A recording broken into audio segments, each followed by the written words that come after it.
Subscribe and share my channel Sudarsana. శ్రీమాత్రే నమః. శ్రీ గురుభ్యో నమః. శ్రీమద్దేవి భాగవతము 12వ స్కందము. గౌతముడు బ్రాహ్మణులను ఘోరముగా శపించుట.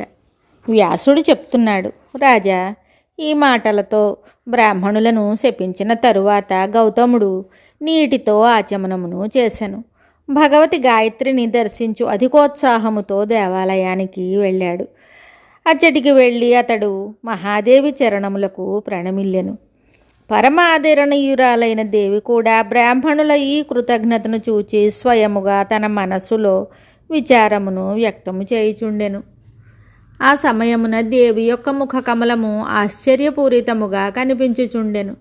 అప్పుడు ఆశ్చర్యమును తొణికిసలాడుచున్న ముఖ కమలము గల భగవతి గాయత్రి మునివరుడగు గౌతమునితో ఇలా చెప్పసాగింది. మహానుభావ, సర్పమున కొసిగిన పాలు కూడా విషమునే వృద్ధి చేయును.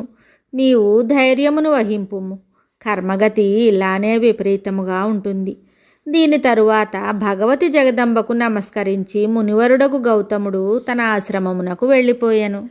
తరువాత శాపబద్ధులైన కారణమున బ్రాహ్మణులు తాము చేసిన వేదాధ్యయనమునంతా కూడా మర్చిపోయారు. గాయత్రి మంత్రం కూడా వారి అభ్యాసం నుండి తొలగిపోయింది. అది ఒక మిగుల భయంకర దృశ్యముగా వారి ఎదుట నిలిచింది. వారందరూ ఒక చోట కూడి మిక్కిలి పశ్చాత్తాపపడసాగారు. అప్పుడు వారు దండము వలె ఆ మునీంద్రుని ఎదుట భూమి మీద పడి ప్రణామం చేశారు. సిగ్గుతో వారి తలలు వంచబడ్డాయి. వారేమీయూ చెప్ప సమర్థులు కాకుండా ఉన్నారు. మునీంద్ర, ప్రసన్నులు కండు, ప్రసన్నులు కండు, ప్రసన్నులు కండు అని మాటి మాటికి దానినే పలుకుతున్నారు.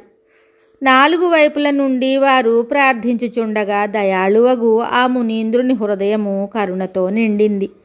అప్పుడు ఆ మునీంద్రుడు ఆ నీచ మానవులతోటి చెప్తున్నాడు, బ్రాహ్మణులారా, శ్రీకృష్ణుడు అవతరించనంత వరకు మీరు కుంభీపాక నరకమునందు నివసించవలసి వచ్చును. నా వచనము మిథ్య కాజాలదు. దీనిని మీరు అవగతము చేసుకొనవలెను. దీని తరువాత కలియుగమునందు భూమండలమున జన్మించెదరు. నేను చెప్పిన వచనములన్నీ జరిగియే తీరును. అవి వేరుగా కాజాలవు. మీరు శాపము నుండి ముక్తులు కాదలచినచో భగవతి గాయత్రీ చరణ కమలములను నిరంతరము ఉపాసించుట మిగుల అవసరము. వ్యాసుడు చెప్తున్నాడు, రాజా, ఇట్లు పలికి ఆ మునీంద్రుడు బ్రాహ్మణులను పంపివేశను. తరువాత ఇదంతయు ప్రారబ్ధ ప్రభావము అని అనుకుంటూ తన మనస్సును శాంతపరచుకొనెను. రాజా, భగవంతుడగు శ్రీకృష్ణుడు పరమధామమును చేరిన తరువాత కలియుగము వచ్చెను. అప్పుడు కుంభీపాక నరకము నుండి ఆ బ్రాహ్మణులకు ముక్తి లభించెను. భూమండలమున వారు జన్మించారు. పూర్వకాలమున శాపదగ్ధులైన బ్రాహ్మణులందరూ త్రికాల సంధ్యావిహీనులై గాయత్రి భక్తి విముఖులై బ్రాహ్మణ జాతి అందు పుట్టారు. ఆ శాప ప్రభావముననే వేదములేడల వారికి శ్రద్ధ లేకపోయింది. పాషండ మతమును వారు ప్రచారమనరించసాగారు. వీరు అగ్నిహోత్రాది సత్కర్మలు చెయ్యరు. వారి నోటి నుండి స్వధా స్వాహ మంత్రములు ఉచ్చరింపబడవు.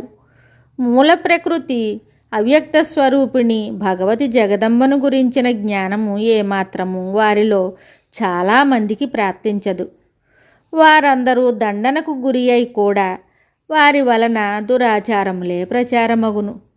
చాలామంది విషయలంపటులవుతారు. అత్యంత దురాచారులై పరస్త్రీలతో నీచముగా ప్రవర్తిస్తారు. అసహ్యకరమైన కర్మల ప్రభావముతో మరలా వారు కుంభీపాక నరకమునకు వెళతారు. అందువలన రాజా, అన్ని విధముల భగవతి పరమేశ్వరిని ఆరాధించవలెను. ఇప్పుడు దీని తరువాత మణిద్వీపమును వర్ణించెదను వినుము. ఇది మిగుల సుందరమైన స్థలము.